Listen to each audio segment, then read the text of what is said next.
in Colorado Springs, Colorado. A group of men are gathered together for their annual conference. For their day-in, day-out service to the public, Dragnet honors the 57th annual conference of the International Association of Chiefs of Police. The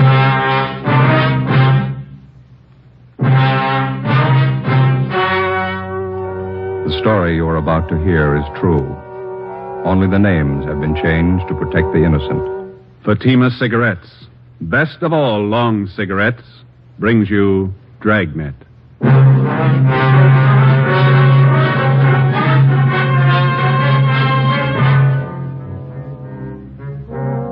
You're a detective sergeant. You're assigned to burglary detail. A man posing as a doctor is burglarizing homes in your city. You have his description.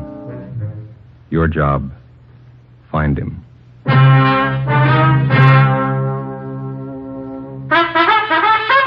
Oh, no. Ah, that's different. Yes, what a difference. In Fatima, the difference is quality. You see, Fatima is the quality king-size cigarette because it contains the finest Turkish and domestic tobaccos superbly blended. And Fatima is extra mild with a much different, much better flavor and aroma than any other long cigarette. Because of its quality, its extra mildness, its better flavor and aroma, Fatima has more than doubled its smokers coast to coast. Fatimas cost the same as other long cigarettes, but your first puff will tell you... Ah, that's different. Yes, in Fatima, the difference is quality. Ask your dealer for Fatima, the quality king-size cigarette. Best of all, long cigarettes. Start enjoying Fatima tomorrow.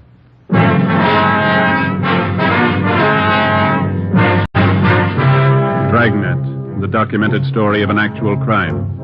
For the next 30 minutes, in cooperation with the Los Angeles Police Department, you will travel step by step on the side of the law through an actual case from official police files. From beginning to end, from crime to punishment, Dragnet is the story of your police force in action. It was Sunday, November 22nd. It was chilly in Los Angeles. We were working the day watch out of burglary detail. My partner's Ben Romero. The boss is Thad Brown, chief of detectives. My name's Friday. It was 9:35 a.m. when we got to 5918 Canyon Cove, the home of Marla Hutchins. Yes, Miss Marla Hutchins? I'm Miss Marla Hutchins. We're police officers, ma'am. This is Sergeant Romero. I'm Sergeant Friday, Central Burglary. Come in. Thank you. Betty told me she called you. Your name? Yes, I'm Betty Drake. I called you. And if you could tell us what happened, please. Dr. Arthur Schulte was treating me for headaches I have. He took my mink coats and my jewelry. Mm-hmm. Do you have a list of what's missing? And Betty will have a list of what's missing. Here, I've written down everything I think's gone. Thank you. Well, why do you say it was this Dr. Schulte? Is that right? Yes. Why do you say it was him that took the things, Miss Hutchins? He didn't. I know he didn't. The doctor was the only other person in the apartment, officer. When was this? Last night. What time was the doctor here last night? It was about 8. I heard him leave later, about 9:15. Is that right, Miss Hutchins? Yes, that's right. Well, could the apartment have been entered without either one of you knowing it? No, sir. The back entrance is double latched, and no one could have broken in the front way. My room's right beside the front door, and I would have heard. You told us on the phone that this Dr. Schulte was middle-aged, dark, close to 5'11", stocky, wears a goatee. Yes. No other distinguishing features. Is that correct? Yes, sir. How about his clothes, the way he was dressed? He was about average. He had on a gray suit the last time we saw him. Thank you. You know who he is? We'll find out. What kind of treatment were you taking from Dr. Schulte, Miss Hutchins? We call it hypnotherapy for my headaches. Mm-hmm. Last night, the same thing? Yes. Well, anything different from his previous visits? I was very nervous. He made me take 3 sleeping capsules, and I went to sleep. And she was still sleeping this morning when I went in and found everything in the dressing table all over the floor. I see. Have you known this Dr. Schulte long, Miss Hutchins? About 4 months. Did you meet him at a party, maybe? No, I was a student of his. Where was this? At a small college in Hollywood. He was the head of the school. He was a teacher, too. Do you have the name and address of the college? Betty can give it to you. It's in my desk. Are you still a student there? No. I don't take the course. I stopped. Mm-hmm. College was closed. That's when he came here to treat me for my headaches. How did he start giving you these treatments, Miss Hutchins? One day in his lecture, I fainted. Took me to his office and told me that pain was only a state of mind. State of mind. Yes, ma'am. My headache didn't bother me anymore. He said that relief would only be temporary if I didn't take regular treatment. Well, did you see him regularly? I saw him twice a week. Twice a week. Always here? At the college, then it closed. I don't know why. He telephoned and said he would continue here. Well, where did you get in touch with him when the college closed? I never did. He always called here. Do you have any idea where he is now? No, I just know that he's a thief. Yes, ma'am. Why don't you lie down, Miss Hutchins? You look tired. All right. Thank you, Miss Hutchins. Yes, ma'am. Thank you very much. All right.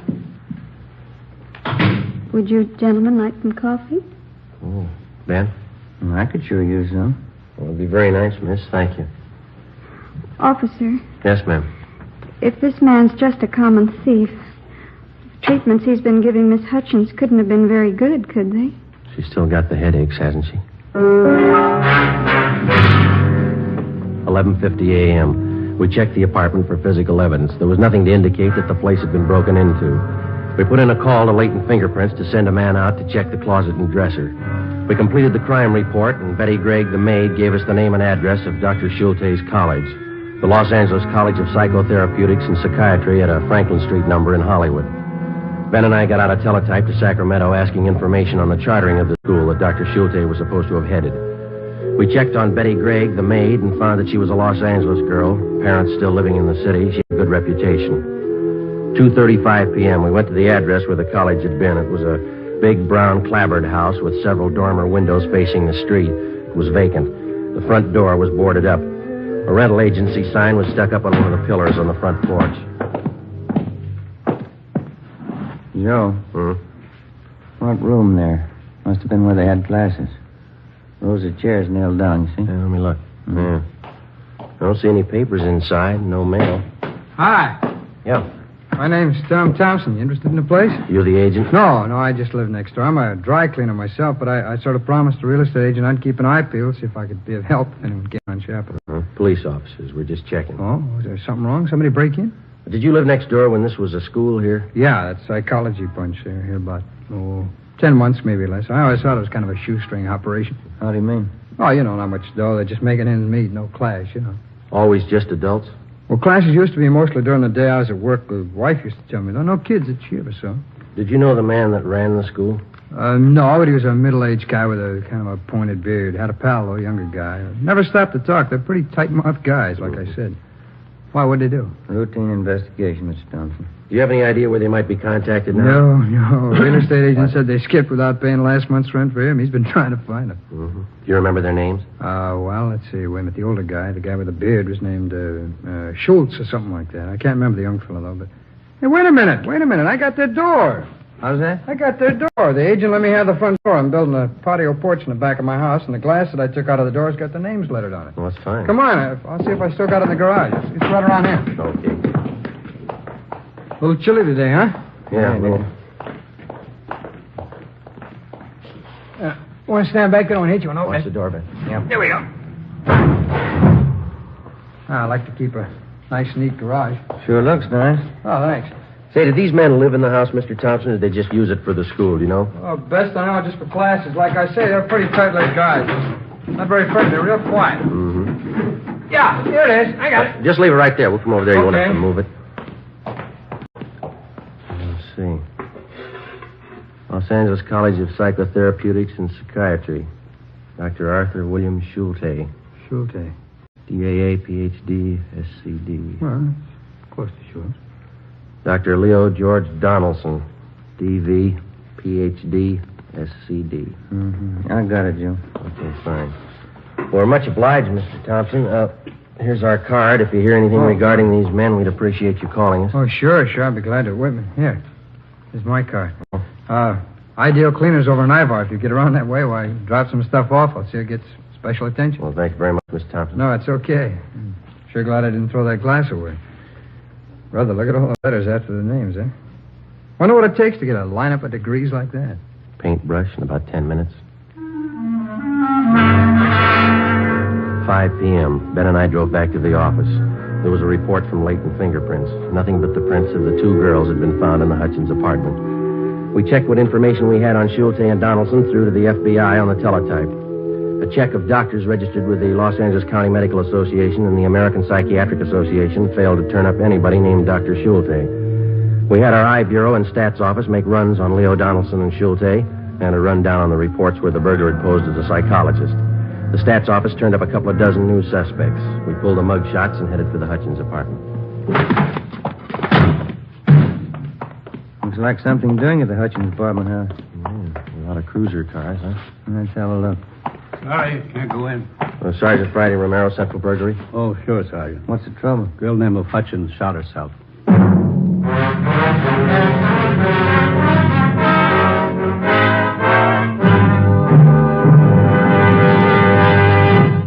You are listening to Dragnet, authentic stories of your police force in action. Oh, no. Ah, that's different. Yes, what a difference.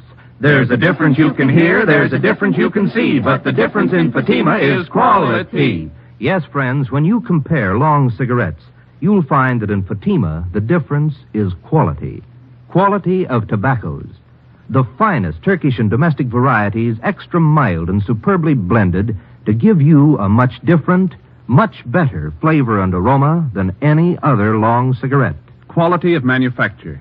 Smooth, plump cigarettes rolled in the finest paper money can buy. Quality even to the appearance of the bright, clean yellow package.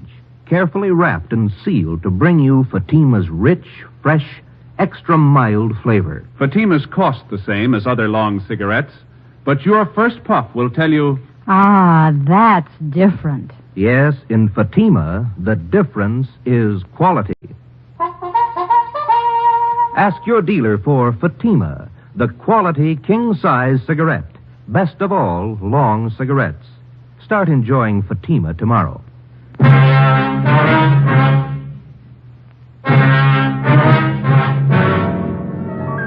Monday, November 23rd. During the morning, the coroner's office signed off Marla Hutchins' case. The verdict was that she had taken her own life. The police psychiatrist told us that probably the hypnotic treatments by Schulte had hastened her death. The information we'd received from the Medical Association told us that they had had complaints against the operation of the Schulte School.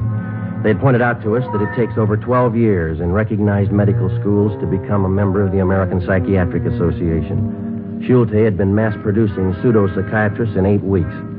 1:40 p.m., we met with Captain Fulton. School was a phony. Degrees and diplomas sold anybody who had cash.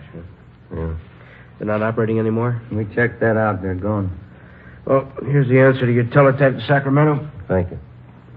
Gives details on the application for the school to Schulte.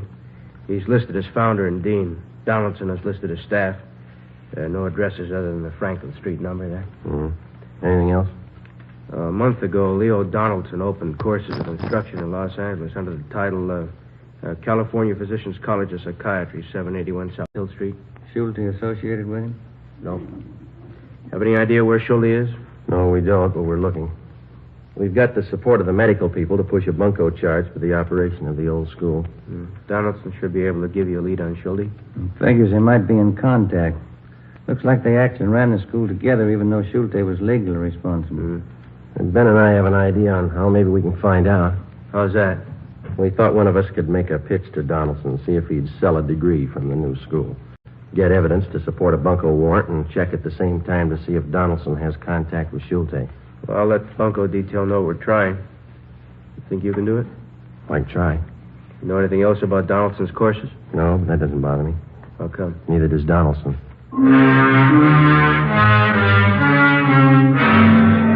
In trying to get Schulte through his former associate Leo Donaldson, we again contacted the Medical Association. They furnished us with the name of Ralph Morse, a graduate of the Franklin Street School, who had since been killed in an auto accident. Tuesday, 11:30 a.m., Ben and I got to 781 South Hill Street, a 7-story office building in the heart of the Los Angeles business district.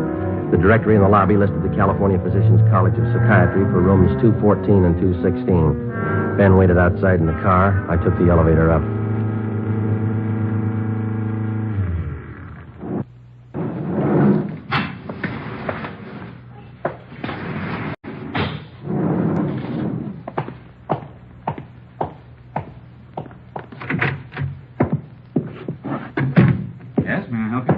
Dr. Donaldson?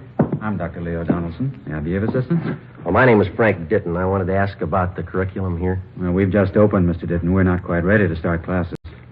You understand this is very advanced instruction. Most of our students will have had considerable background in psychiatry. Oh. Well, a friend of mine, Dr. Morse, said that he was sure I'd be a good student for you. Dr. Morse? Mm-hmm.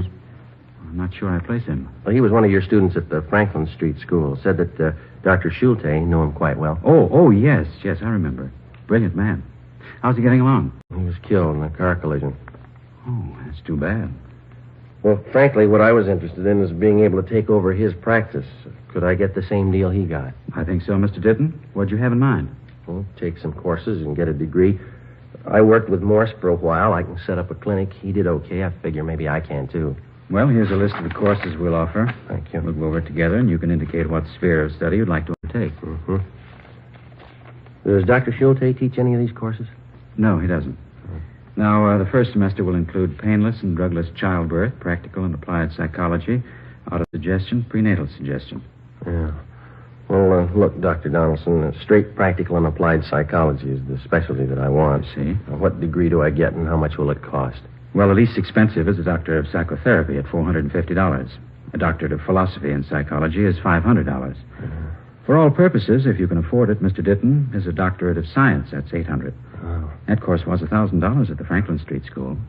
Yeah. Well, I don't know. That's a lot of money. I guess I have to have it, though. Wonder if you'd take a check now. Certainly. You understand what a tremendous advantage these degrees are to the professional man who, for one reason or another, may never have had a chance to get a college diploma. Mm-hmm. Well, the course is very hard? You look like an intelligent man, Mr. Ditton. I'm sure you'd have no difficulty. All right. Well, say, look, Doctor, I live out in Van Nuys now, and I'm working 3 days a week at the present time. It's going to be pretty tough to get downtown here. Do I have to be here every day? Since it's the diplomas most of our students are interested in, we have, on occasion, made exceptions in cases like yours. Well, I'd appreciate that. We could possibly, in the case of a doctorate of science, present you with your diploma in advance of you taking the course, and you could launch into private practice at once and take the course whenever it suited you. Well, couldn't ask for a better deal. Everything's mentioned in this catalog. The forms are in the back. Why don't you sit down right there? Oh, thank you very much. Yeah. Rules and regulations. No books are required of students. Well, that's a break, huh? We lecture a little differently from some colleges, and therefore we've dispensed with texts because we feel they tend to confuse the data. Mm-hmm. When I take the course, who will be my instructor? I will. Well, Morse talked a lot about Dr. Schulte. Does he teach any of the classes? No, Dr. Schulte was associated with me in the operation of the Franklin Street School, but is not the staff member of the California Physicians College of Psychiatry. Well, I'm just wondering, if I paid extra, could I get some classes with him? Morse said that he picked up a lot of useful information from Schulte. He's a fellow with a goatee, isn't he? Yes, that's right. Well, truthfully, I have no idea where Dr. Schulte is presently located. I understand. Now, let's, one regulation here. Yes? No student will be admitted who cannot show documentary proof of the successful completion of secondary school work. High school. You can understand that, can't you, Mr. Ditton? How do you mean? Well, there are certain minimum academic standards we must observe. Yeah. In order to maintain the quality of our degree. Dr. Donaldson accepted my check to the amount of $800. I asked for a receipt, and he filled out a blank doctorate of science degree, which he carefully lettered with the name Frank Ditton, and signed himself as dean. I arrested Donaldson, and Ben and I took him in for booking. 1 p.m. We received a long teletype from Washington. Arthur Schulte had a record of arrests and convictions back east. It started with a conviction 16 years ago for the interstate transportation of pornographic motion pictures. The record gave us no known addresses, but important in the information was the fact that Schulte had originally been trained and had worked at being a projectionist in movie theaters. In the M.O. was the notation that he'd been known to take up his old occupation when sought by authorities. 1:35 p.m., we contacted the local office of the Motion Picture Projectionists Union, where they told us that they had placed an Arthur Schulte in the booth of one of the Main Street newsreel houses on Sunday. That was the day before. 2:30 p.m. The Crescent Theater was buried between two bars and advertised an hour of newsreels and short subjects for 20 cents. Where's the manager? I'm him. Can we talk to you a minute, police officers? What? I say we're police officers. We'd like to talk to you. Nobody here to take over. Why don't you come in and I can open the booth door here and talk? Okay. Right around the back, I guess. Here, Ben. Yeah, thanks. Where is he? Hey, mister. Okay. What's the trouble, officer? Do you have a man with the name of Schulte working here? That's right. Projectionist isn't working right this minute, though. Comes on duty at 4. It's an hour. All right. I wonder if you'd take a look at this description, please. Sure. There you are. 5'11". Man working here is clean shaven, no goatee. Outside that sounds the same. Mm-hmm. Any idea where he lives? No, I don't. Well, we'll have to wait for him here. All right. Wait a minute. Just one? Where you want to wait? Inside? Well, I think we'd rather stay up in the projection booth if it's all right. Up the steel stairs there on the right. Tell Pete Eigen. He's the man up there now. I said it was okay. All right. Don't say anything to him when he gets here, will you, sir? I won't, officer. Come on, Ben. Gets this way. It's a long climb, huh? Yeah, it is. It's right up there. Oh, yeah.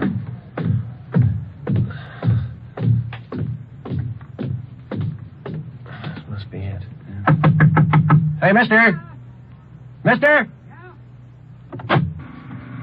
Yeah? Police officers. Anything wrong? We're going to have to wait here. The manager said it was okay. Wait for what? We want to talk to your relief man. You mean the doc? You know him? Well, just since yesterday. Why do you call him the doc? Oh, you know, speaks kind of fancy for a projectionist. What do you do? Oh, we just like to talk to him. Okay, you know the guy doesn't come on for about an hour. Yeah, they told us. You want to look at the picture? You can both sit by the observation port on the film stage, sir. Yeah, thanks. Yeah, sit over here, Ben. Is this all right here? Yeah, that's fine. Huh. Well, What's the matter? I've seen this newsreel. 5:45 p.m. Schulte was nearly 2 hours late. Ben and I were worrying about whether somehow he'd been tipped. Usual for a man to be this late for a shift. Not in a house like this. Bigger house would be different. Way it is with a doc being late like this just cost the boss a couple of bucks. How do you mean? I got more dough. I'm over my maximum hours. If the old guy'd stay away long enough, I'd be on Golden. Golden? What's that? Yeah, double and a half time. Boys in the business call it Golden time. Oh. Most dough you can get is double Golden. You get that working over maximum number of hours after midnight on a Sunday. Uh-huh. That's double Golden. Never happened to me, though. How do you stand it? What do you mean, the money? The noise.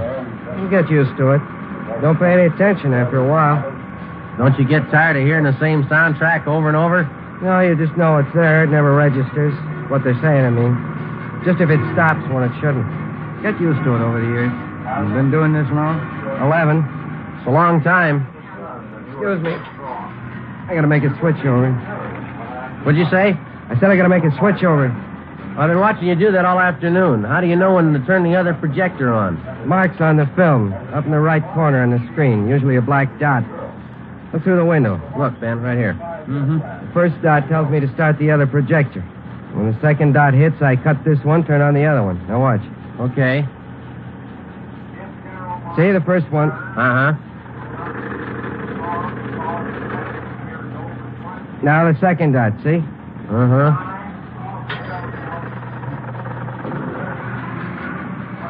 Smooth. You never know the difference. Simple stuff. People never seem to notice the switches. Just a minute. Hi, Doc. A little late. Sorry, overslept. Your name, Schulte? That's right. Police officers would like to talk to you. I have to go to work. It'll wait. You want to go downstairs? All right. This way.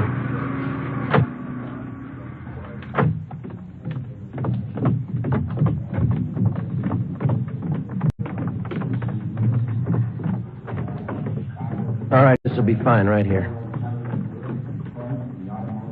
You say your name is Schulte, Arthur William Schulte? That's correct. Ever been known by any other name? Why? Did you operate a school called the Los Angeles College of Psychotherapeutics and Psychiatry during the past year? I'm not saying anything. Where are you living, mister? I'm not saying anything. Let me see your identification. Here, my wallet. All right. No, you hold it. Say, open that part there. I take out the card. Union card. Who ticket stubs?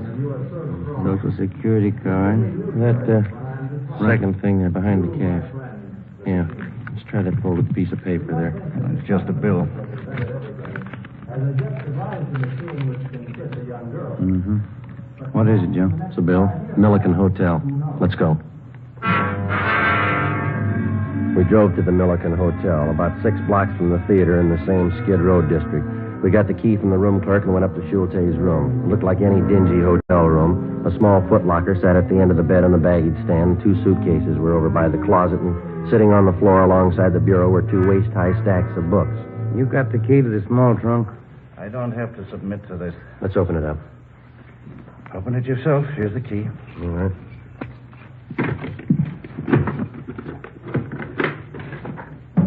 Two mink coats. I'll check the rest of the room, Joe. All right. This your property, Doctor? I'm not saying anything. Just clothes, regular stuff in the bureau. Mm-hmm. How about those suitcases over there?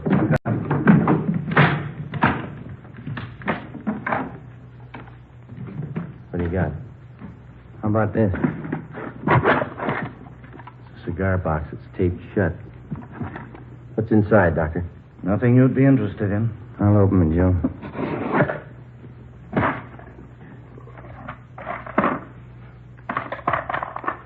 Schulte? Bracelets, rings, matched earrings. Fit our stolen property reports.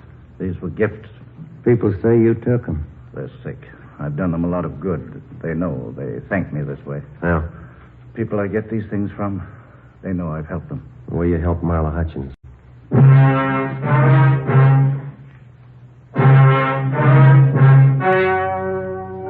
The story you have just heard was true. Only the names were changed to protect the innocent. Arthur Schulte, free on bail pending trial, died of natural causes on June 15th in Fresno, California. Leo Donaldson was tried and convicted of grand theft and served a term prescribed by law in the state penitentiary. And now, here is our star, Jack Webb. Thank you. When the rookie policeman becomes a full-fledged member of the department, one of the first things he becomes aware of is the time-worn tradition of the peace officer.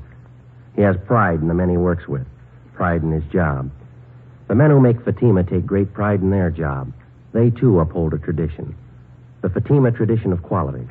You see, Fatima contains the finest Turkish and domestic tobaccos superbly blended. And pack after pack, they're extra mild. If you're a long cigarette smoker like I am, and have not yet enjoyed Fatima, buy a pack tomorrow. Compare Fatima with other long cigarettes. You'll find they cost the same, but in Fatima, the difference is quality. Smoke Fatima.